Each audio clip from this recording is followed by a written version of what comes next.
lovely good evening and welcome to the main news on ICU TV. My name is Deborah Gamani and here are the stories making headlines. Government reaffirms commitment to service delivery at PDU Forum.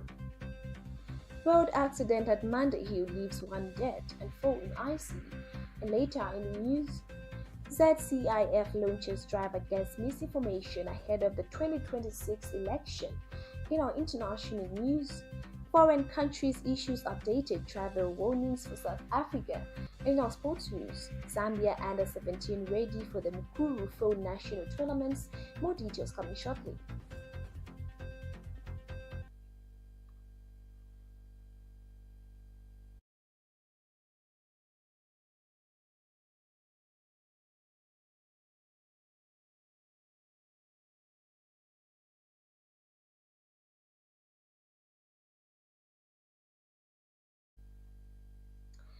Welcome now the news in details. The Presidential Delivery Unit PDU Delivery Day Forum was held today in Lusaka, bringing together stakeholders from government and other sectors to review progress in the implementation of national programs.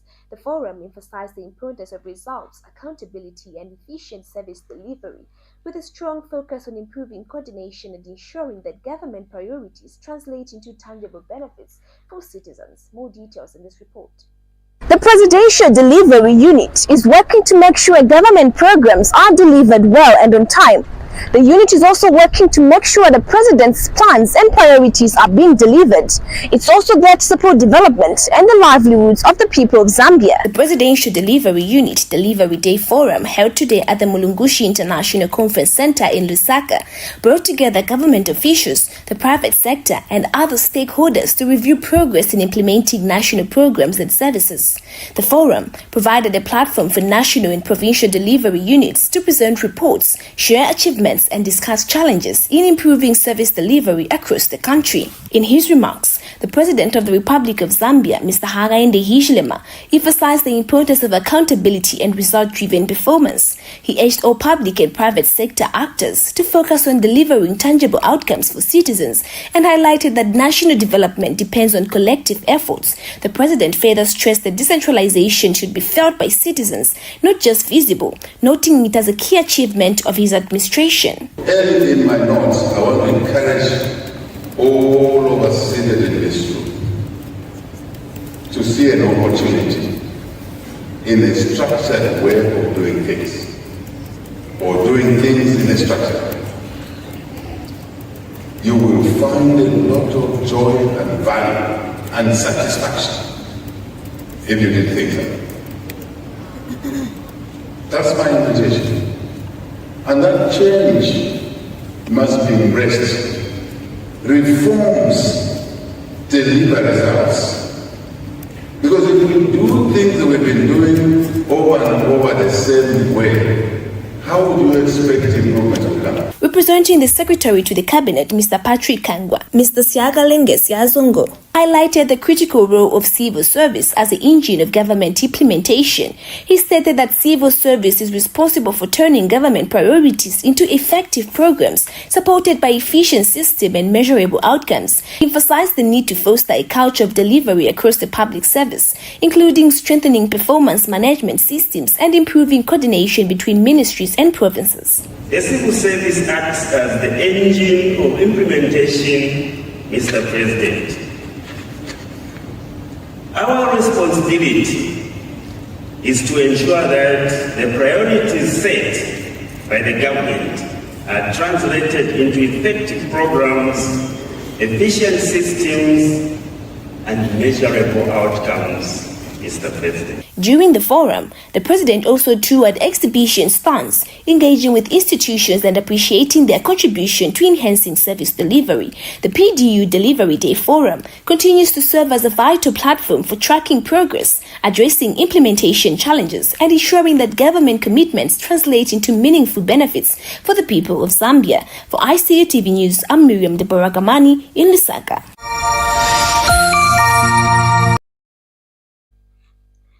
One person has died while 4 others are in critical condition admitted to the intensive care unit at Levi Mwanawasa Teaching Hospital following a road accident in the Manda Hill area of Lusaka.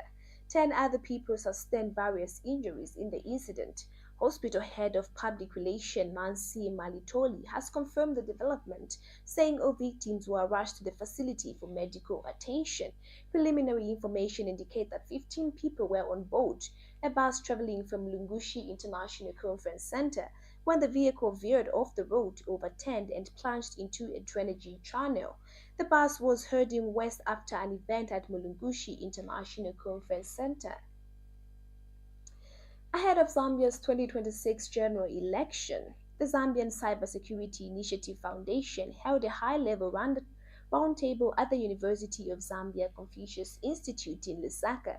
The event brought together stakeholders from academia, media, and the technology sector, aimed at addressing misinformation and dissemination under the theme Monitor, Report, Protect, Enforce.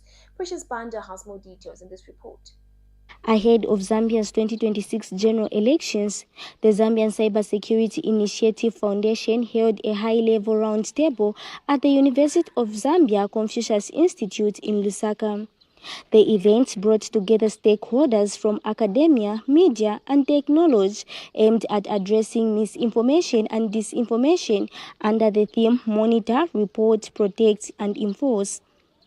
Foundation President Mr. John Shinseki highlighted the needs for strengthening enforcement of the Cybercrimes Act to address misinformation, online harassment, and protect children. He also raised concern over children's exposure to harmful online content and urged parents to monitor their online activities.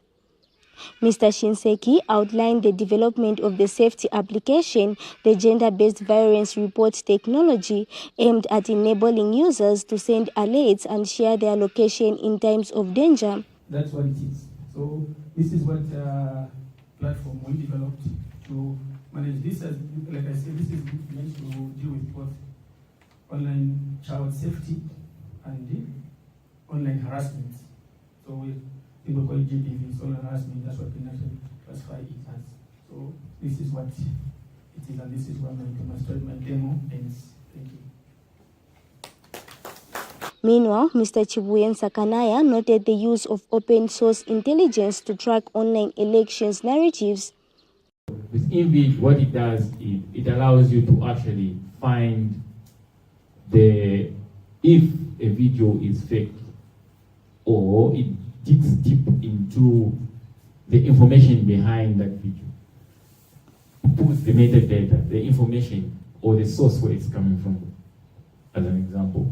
So that's one of them. So you can upload videos, you can upload images, and it will show you a source where it was actually being created and where it was created from. So this plugs in as you can use it on your browsers, and it's compatible with any browser that you have.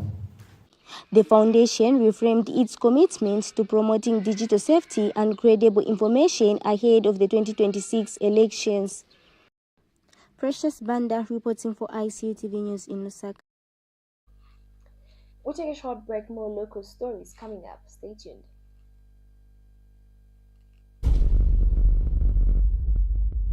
The Information and Communications University is complementing government effort in promoting legal and safe mining for all Zambians. ICU is offering a short practical training course to artisanal and small-scale miners and those who intend to venture into mining.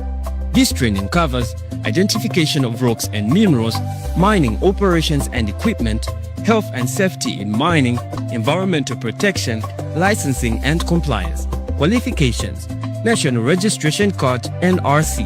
Apply now at www.icuzambia.net. For more information, contact the ICU School of Mines, Department of Artisanal and Small-Scale Mining at +260 763 302 596 or +260 973 263 492. For analysis of mineral samples, contact the ICU School of Mines Laboratory at +260 973 263 492 or +260 977 833 434.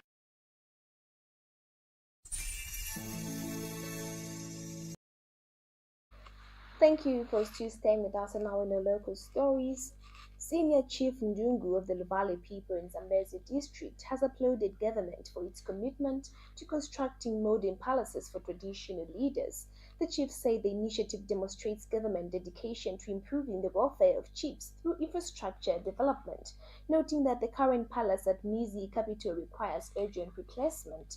Zambezi Town Council Assistant Director of Engineering Services Chisazo Nkoma disclosed that the project includes a main palace building, a conference hall, and 2 staff houses for the chief's returners.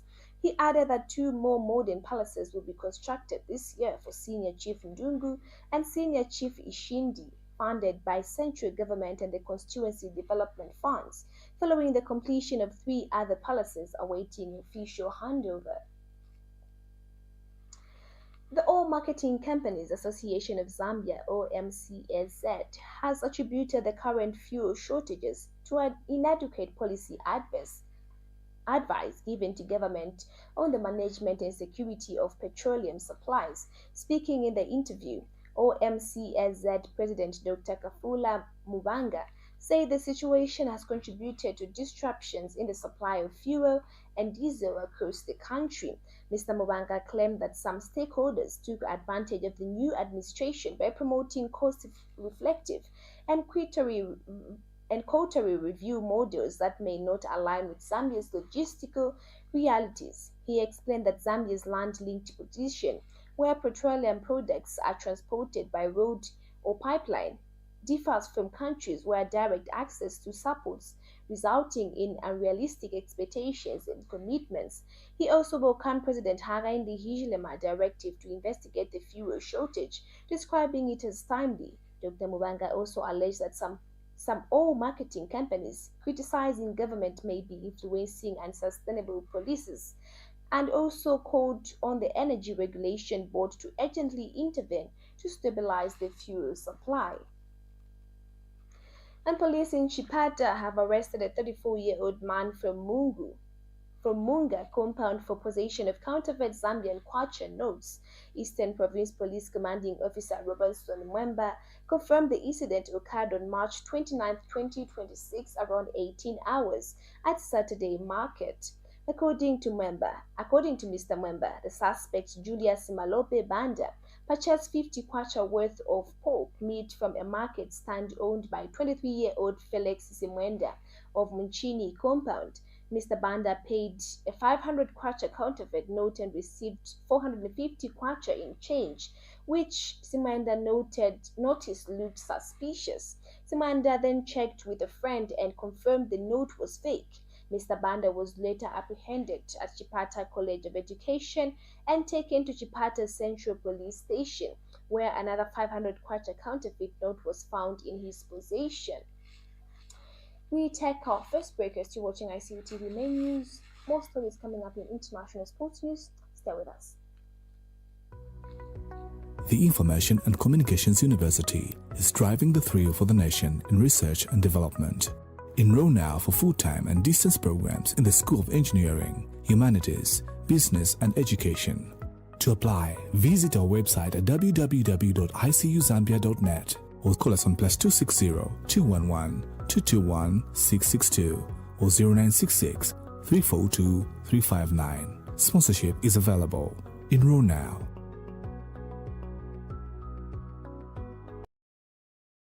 Welcome back, and now in our international news. New Zealand, Canada, the United States and the United Kingdom have updated travel warnings for citizens visiting South Africa during the Easter holidays, citing increased violent crimes, scams and security concerns.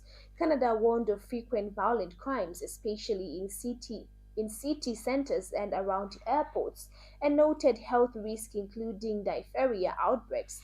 The United Kingdom highlighted schemes, cybercrime and flood hazards, cautioning travelers of business deals, visas, and online interaction.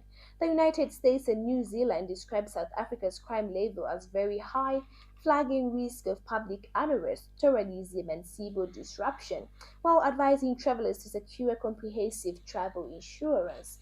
And still in our international news, The United States reduced imports of Nigerian crude oil by nearly half in January 2026, signaling a sharp shift in global trade flows.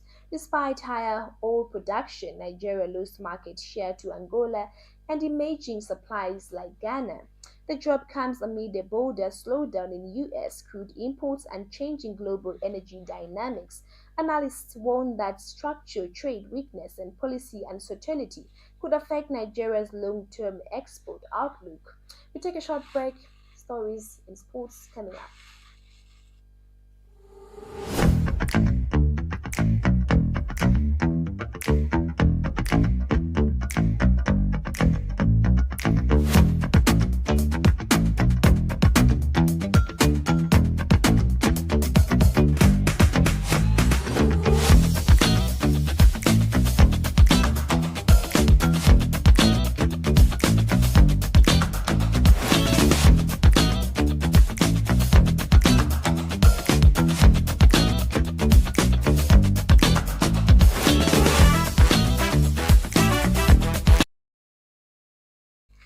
Welcome back, and now in our sports news.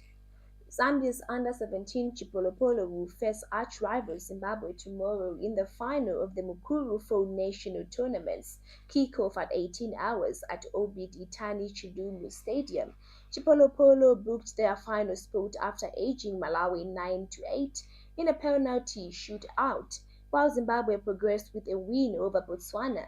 Assistant coach Oswald Mutapa remains confident in his developing squad, highlighting key players Eliad Mandanji, Derek Bulaya, Captain Abraham Sinkombo, and Elliot Kampukese. Zimbabwe possesses a strong challenge, while with players like Mongomele Tushema and Captain Marvelous Nakamba standing out, although defender Teenage Habedi will miss the final due to suspension. Mutapi emphasized the need for clinical finishing and confidence in taking chances, while assistant captain Golden Mashati noted the tournament's value for the player development. Both teams are set to contest for regional pride and the MUKURU 4 national trophy.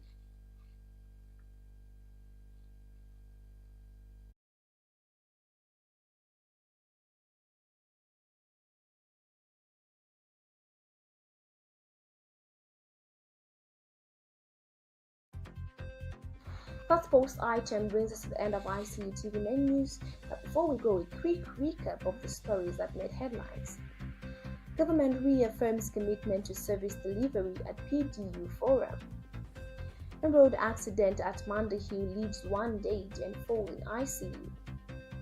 Senior Chief Ndungu commends government's palace construction initiative. In international news, foreign countries issue updated travel warnings for South Africa.